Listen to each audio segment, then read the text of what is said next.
vinheta de volta e eu abri esse bloco abrindo um espumante. Um espumante Guatambu, Estância do Vinho, um Extra Brut método tradicional, um vinho feito com uva Chardonnay de vinha dos próprios, ali da campanha gaúcha, um espumante que passou 10 meses em contato com as leveduras depois da segunda fermentação. Um espumante de cor amarelo já quase dourado, um nariz muito gostoso, mais maduro, lembrando frutas maduras, uma maçã madura, lembrando aqui um toque amendoado, bem interessante, um toque de levedura, uma boca fresca.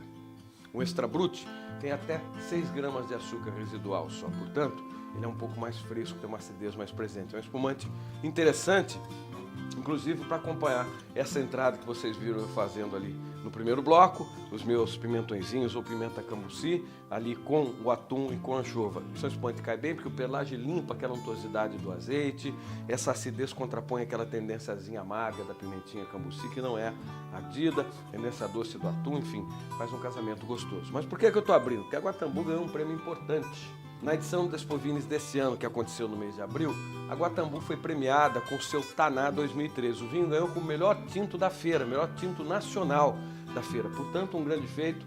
Taná é um vinho muito gostoso. A uva Taná se deu muito bem ali na região da campanha gaúcha. A Guatambu tem um belo terreno ali na divisa com o Uruguai, próximo. E aí está o resultado de um trabalho bem feito. Guatambu ganhou com o seu Taná. O Taná é um vinho intenso, bacana, excelente para acompanhar carnes, carne de ovelha, um espinhaço de ovelha, para acompanhar um pernil de cordeiro, para acompanhar caça, para acompanhar filé, um monte de coisa. Inclusive para acompanhar esse prato que eu vou fazer agora no segundo bloco. Guatambu, portanto, uma empresa de qualidade, vale a pena conhecer esse Taná e os outros produtos da vinícola. Você vai ver agora um pouco da cozinha piemontesa. Terminei no último bloco, como disse, ali os meus pimentõezinhos recheados. Eu dei uma fervida ali rápida nos pimentõezinhos, você podia rechear e levar para assar também. Ficaria assado, ficaria um pouquinho diferente, é uma outra possibilidade de fazê-lo. Assim ele fica mais inteirinho, fica mais bonitinho para servir. Veja um pouco então agora da culinária piemontesa, dos grandes pratos dessa região. Eu volto em seguida para fazer o meu segundo prato, que é essa alcatra aqui com purê de batata e gorgonzola, um prato bem intenso, bem bacana, que você não pode perder. Vamos lá, vamos ver um pouquinho da cozinha piemontesa, vamos voltar aqui já para fazer o outro prato. O Piemonte tem uma culinária muito rica e particular. A região é fria, fica aos pés dos Alpes meridionais. Diferentemente do sul da Itália, ali o molho de tomates não é aquele que dá cor aos pratos de massa locais. No Piemonte, se come mais arroz do que pasta. E a manteiga ou caldo de carne é um importante ingrediente para temperar massas recheadas, cozinhar e finalizar o arroz. O aroma mais marcante é o de trufas ou tartufe. E os vinhos são feitos com castas locais, como as tintas Nebbiolo e Barbera e as brancas Arnés e Moscato. O Piemonte tem uma culinária camponesa, que utiliza ingredientes como cogumelos, alho, legumes diversos, avelãs e carnes de caça, mas tem também uma cozinha sofisticada com influência francesa. Pratos como o brasato al barolo, um corte de carne cozido em vinho, vegetais, ervas e tempero, e o bolito misto, uma composição de carnes diversas cozidas em caldo, integram o rico cardápio. A região tem um pão particular, o grissini, consumido no Brasil como biscoito, e um fondue típico, a banha-calda, um conteúdo líquido à base de azeite, anchovas, alho e manteiga, no qual se mergulham vegetais crus. No Piemonte, as avelãs, junto do chocolate, deram origem à cremosa de anduia. Uma sobremesa importante é a panacota, que fizemos num programa passado, doce produzido a partir do creme de leite ou nata.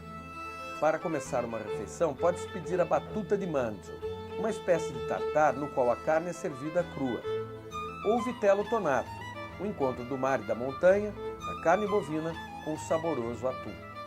A massa regional é a enlote del Plin, recheada com a mistura de carnes e queijo parmesão. O molho imita-se a um delicado caldo de carnes. A trufa branca é um ingrediente marcante na culinária local. Ela é consumida crua sobre ovos, pizzas, massas, arroz e outros produtos. O diamante vegetal que brilha na culinária local. Um produto que todo final de ano atrai milhares de turistas à região para apreciar os preparos com esse fungo subterrâneo. Há muitos queijos no Piemonte, entre eles o gorgonzola, feito ali também em algumas comunas da Lombardia. Com ele se prepara, por exemplo, um nhoque al gorgonzola, um prato intenso, cremoso e marcante. Portanto, o Piemonte é sempre lembrado por seus sabores marcantes, à mesa e no copo, onde os vinhos são liderados pelo rei, o Barolo, e por seu súdito mais próximo, o Barbaresco. Sem esquecer os outros nobres dessa corte, o Dolcetto, o Barbera, o Arnés e o Gave. Uma enogastronomia marcada por muita nobreza. Gente, viram que bacana? Viram cada preparo interessante? Batuta de carne, aquela carne crua, tipo um tartar, muito boa, muito gostosa, valoriza o sabor da carne, não tem tempero, você coloca o tempero que quiser. Um aiolote del Plin recheado com 3 tipos de carne, mais queijo parmesão, mais ovo, muito gostoso num caldo de carne, uma massa típica piemontesa. E o brasato ao Barolo, você viu o brasato, que é uma carne cozida em vinho Barolo. Eu vou fazer aqui para vocês esse prato, não com Barolo, que é muito caro pra gente, com vinho tinto, para servir com Barolo. Você vai ver no próximo programa um preparo bem legal.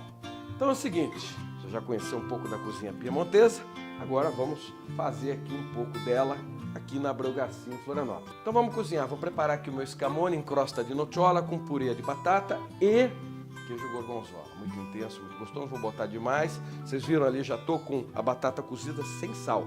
Se você cozinhar com muito sal, aí depois vai ficar muito salgado. Acompanha comigo, vamos para o intervalo. Na volta você conhece vinhos italianos e um brasileiro para poder fazer a harmonização completa. Vamos cozinhar. Para fazer o scamone em crosta de nocciola com purê de batata e gorgonzola, você vai precisar de um pedaço de baby beef, 100 gramas de queijo gorgonzola, meio quilo de batata inglesa, 100 gramas de manteiga, 150 gramas de avelãs trituradas. Você vai precisar também de 2 ovos. Você vai precisar ainda de folhas de tomilho fresco. Comece temperando a carne com pimenta e sal. Leve ao forno alto, mais ou menos 220 graus, por cerca de 35, 40 minutos, dependendo do tamanho da peça. Quando a carne estiver perto do ponto, retire-a do forno. Aperte e veja se ela ainda está tenra. Isso significa que ela não está totalmente assada. Bata 2 ovos e passe a peça pelos ovos batidos. Cubra o fundo do prato com um pouco de folhas de tomilho. Por cima do tomilho, coloque as avelãs trituradas. Passe a carne por essa mistura para que a avelã e o tomilho se fixem bem às paredes da carne. Retorne com a carne à assadeira e leve novamente ao forno para dourar as avelãs. Enquanto isso, derreta a manteiga com gorgonzola numa frigideira. Desligue o fogo, acrescente a massa de batata espremida e mexa bem para incorporar tudo. Está pronto o pirê. Na montagem, coloque um pouco de pirê no fundo de um prato. Corte um pedaço do alcatra com crosta de avelã e coloque sobre o pirê. Decore com ramos de tomilho e sirva.